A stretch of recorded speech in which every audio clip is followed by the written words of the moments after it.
Hello folks, this is Pee-wee. Welcome to Pee-wee's World. Today we're looking at my 1964 Buick LeSabre, that is French for the sword. Bought it a couple months ago, picked it up. It's a real survivor from the 60s. It's been sitting since 1993 in the same spot in the same garage, undriven. I haven't done much to the interior except for vacuum it out. It definitely needs cleaned up, trim polished, but as you can see, it's in excellent shape.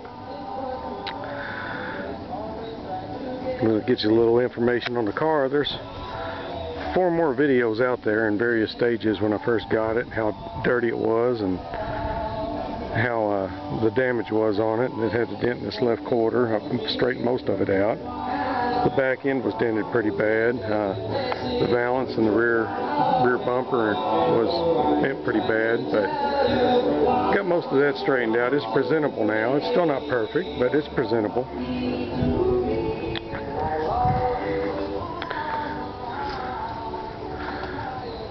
But it is a 1964 Buick LeSabre. It is a base model with all the extra added on to it. They've added the 300 4-barrel high-output V8 along with the turbo hydromatic transmission, or the twin turbine 400 as Buick calls it, which is a turbo 400. Now I'm open the hood and we'll get a look at the engine.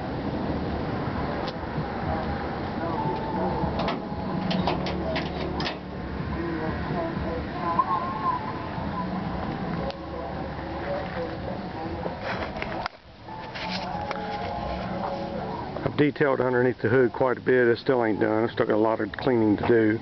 I've got more decals ordered for it. I ordered the factory air cleaner decal. As you can see here, it's exactly the way it was back in '64. I've got another air cleaner decal and battery decal, antifreeze decal, and there's the original washer solvent bottle for the concentrate. And as you can see, there is no rust inside this fender wells at all. This car is just in excellent shape. It's just filthy. I still got a lot of cleaning to do. I'd like to do some more detail work underneath the hood, but it's going to take some time. It's not going to come overnight. The front of the car turned out really nice. I removed the bumper and the grill and polished everything. Polished underneath the hood the other night.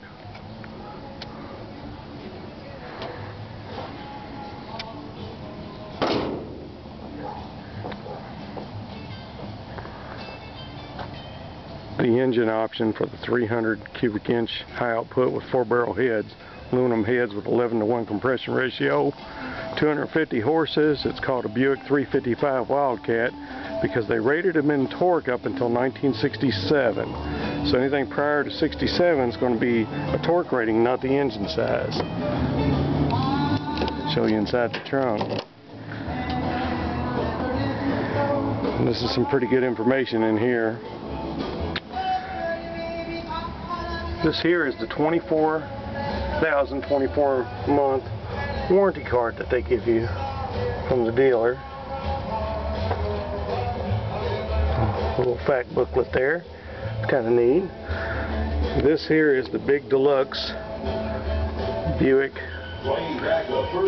portfolio of all the different Buicks. That is the sales brochure, the deluxe one. And then these 3 papers here are the original invoices for the car with all the options they kept adding. So they started out on the left side and worked to the right with the final one all typed. Well, we'll get here where you can see some of this. The turbo hydromatic transmission cost $231 extra. The radio was a whopping $90.30 because it was transistorized. Copy of the original title, because I bought it from, was a 1-owner car with the original. There's the tax affidavit from 1964 on it. So we pan over here, there's work orders from 1964 all the way up until 1980. And there's the actual vehicle bill of sale. And this is pretty cool right here too. As we get over here, I got some models I'm going to build with different Buicks, because I'm kind of in a Buick mode at the moment. But this here is the original warranty card with the original warranty paper and receipt. It cost an extra $10 in 1964.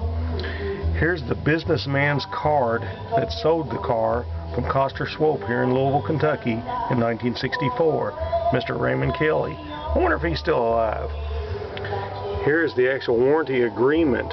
It come like a big diploma or something with a real nice letterhead drawn of the dealership. All the information on it.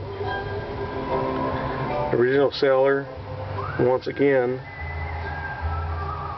has Ray Kelly, the salesman. It's kind of neat. And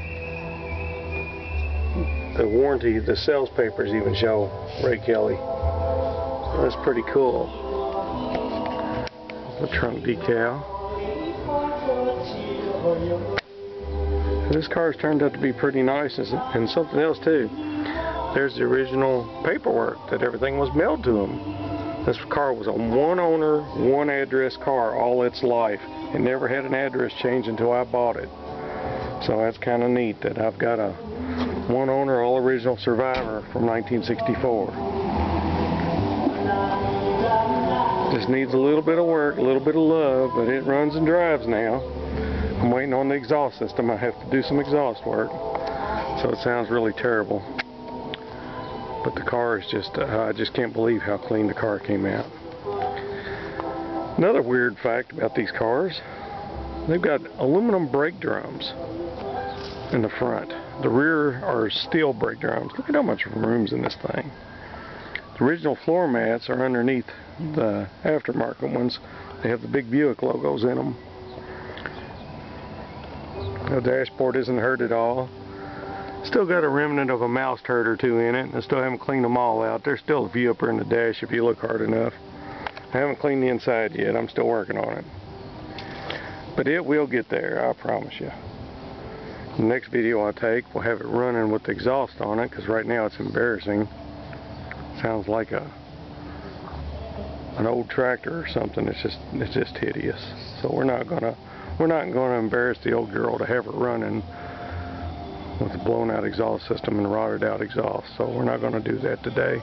We're gonna let her sit here and just be pretty for you. But I named it Cecilia after the lady that bought the car new. Her husband bought the car, and her name was Cecilia. So that was a friend of mine's grandma. The car was given to him in '88 after his grandfather passed away, and it sat there in the garage for all these years.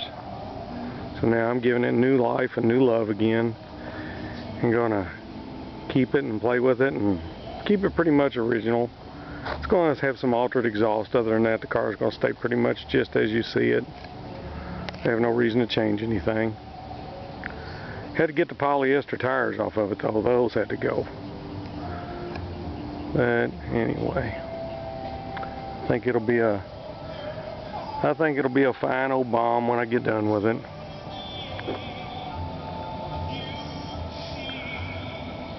But there we are. There we have it. Number 5 of my video set. My next video will have the exhaust done on it. And I might put some different hubcaps on it so nothing happens to these, but other than that, I may try to find some extra ones anyway, and then I'll keep these on it. But as far as it goes, there you are. There is Cecilia, the '64 Buick. Resurrection continues. To be continued, I should say. Anyway, I guess this is going to be Pee Wee signing off from Pee Wee's World.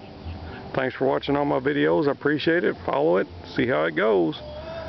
Thanks a lot, guys. See ya.